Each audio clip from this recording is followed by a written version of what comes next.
खुशहाल वन में सब कुछ खुशहाल पूर्वक चल रहा था। इस जंगल में राजा उल्लू का शासक था और सभी पक्षी उनके राज्य से खुश थे।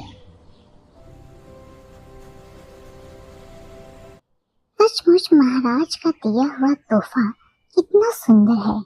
ये हार कितना सुंदर है। ऐसा हार मैंने आज तक नहीं देखा। सचमुच।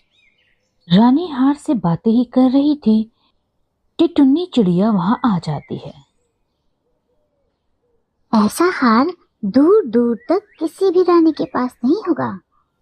जंगल में जब कोई बड़ा समारोह होगा तब मैं इस हार को पहनूंगी।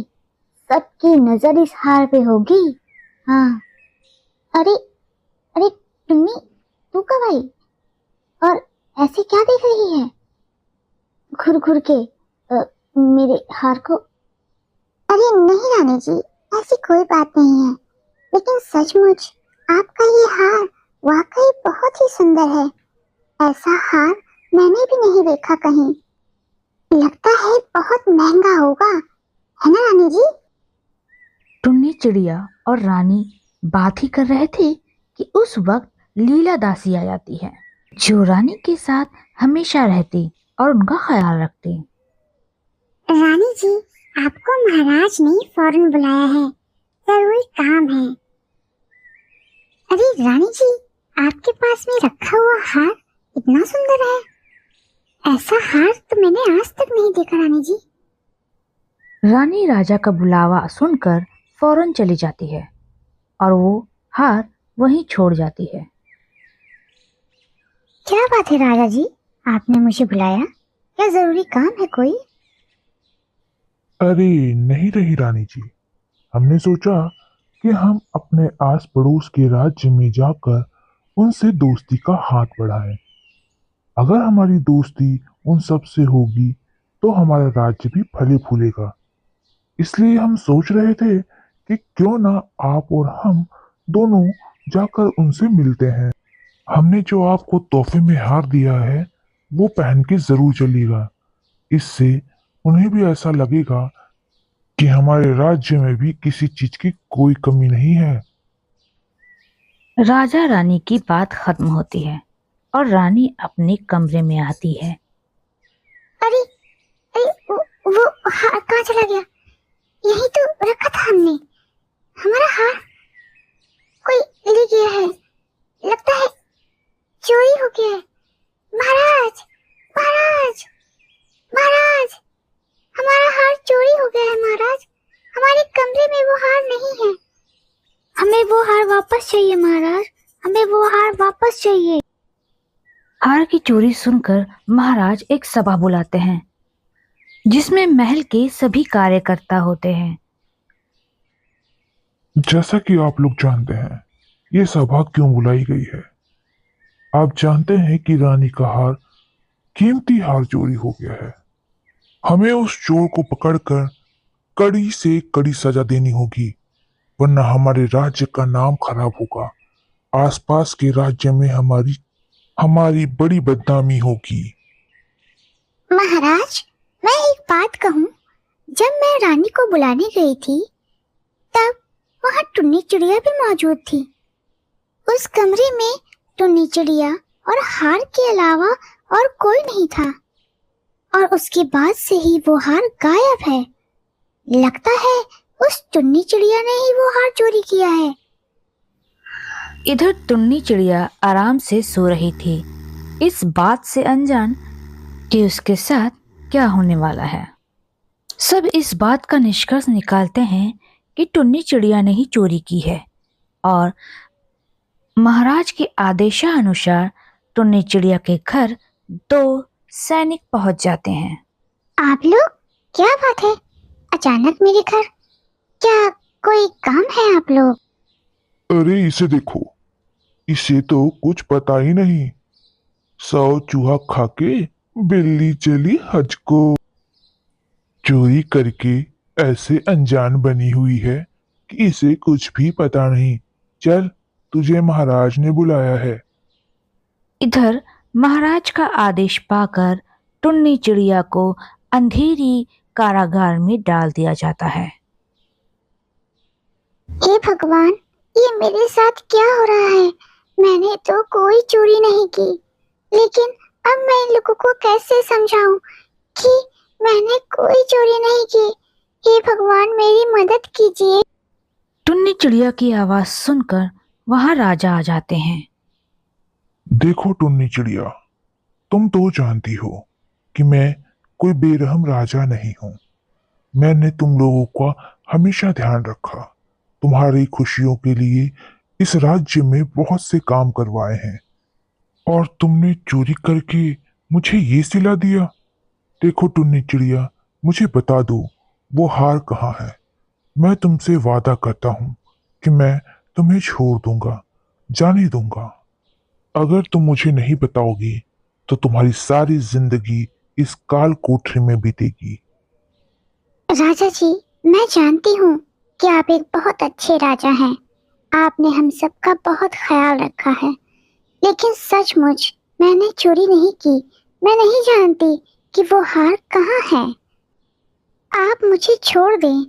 मैं आपसे वादा करती हूँ कि उस चोर को आपके सामने लाऊंगी। मुझे एक मौका दीजिए महाराज जी, अपनी बेगुनाही साबित करने का। ठीक है टुन्नी, मैं तुम्हें 3 दिन का समय देता हूँ। अगर तुम ये साबित नहीं कर सकी कि तुम निर्दोष हो तो जिंदगी भर तुम इस काल कोठरी में बिताओगी। राजा जी उस पे दया खा के एक मौका और देते हैं और उसे छोड़ देते हैं। टुन्नी चिड़िया घर आकर बहुत परेशान होती है। उसे समझ में नहीं आ रहा कि वो क्या करे। हे भगवान, अब मैं क्या करूं? 3 दिन का समय तो बहुत कम होता है, लेकिन वो चोरी किसने की होगी? कुछ समझ में नहीं आ रहा। आखिर कौन वो चोर हो सकता है?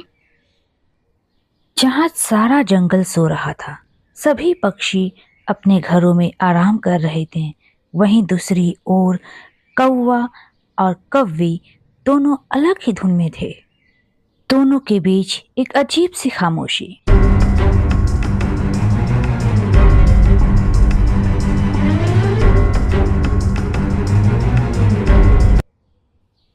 अरे गोरी, यही सही समय है।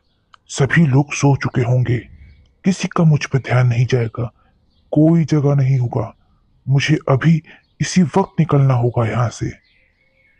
इतना कहकर कालू कौवा आधी रात में निकल पड़ता है।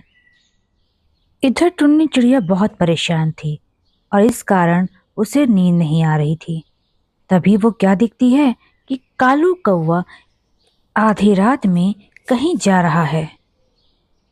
अरे, ये कालू कौवा इतनी रात में कहाँ जा रहा है? कुछ तो गड़बड़ है। इतनी रात में तो चोर ही निकलते हैं। जरूर कुछ तो गड़बड़ है। मुझे इसका पीछा करना होगा।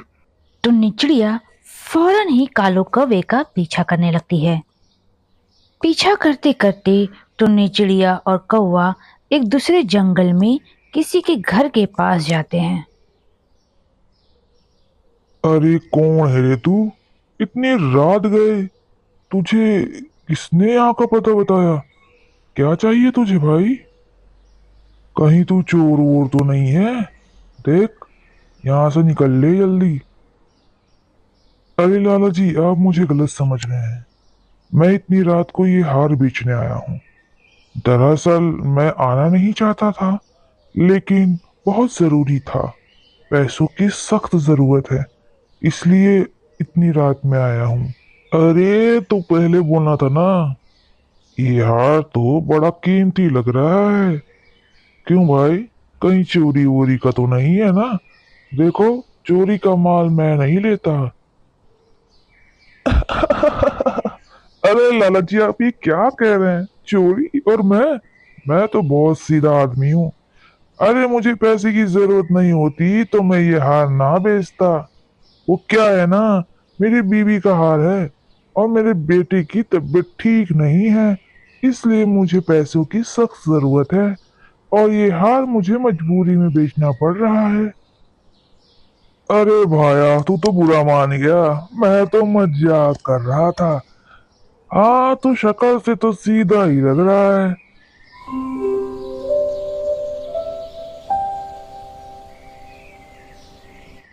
3 दिन पूरे हो चुके थे और राजा के आदेशानुसार सभी लोग इकट्ठा हो गए थे। जैसा कि तुमने कहा था टुन्नी चिड़िया, कि मैं तुम्हें 3 दिन का समय दूं। अब बताओ, असली चोर कहाँ है? तुमने कहा था कि 3 दिन में मैं असली चोर को पकड़ के आपके सामने लाऊंगी और अपनी बेगुनाही का सबूत दूंगी। जी महाराज, मुझे अच्छी तरह पता है, लेकिन मुझे थोड़ा और वक्त चाहिए। अरे महाराज, ये टुन्नी चिड़िया बहुत चालाक है। इसकी बातों में ना आए। ये हमें घुमा रही है। ये ही असली चोर है। इसे जल्द से जल्द कड़ी से कड़ी सजा दें, ताकि ये दोबारा ऐसी हरकत ना करे। तभी वहां लाला जी आता है। लाला जी को देख कालू कौवे की सिट्टी बिट्टी गुल हो जाती है। लाला ने राजा जी को सब कुछ बता दिया। अब ये साफ हो चुका था कि असली चोर कौन है।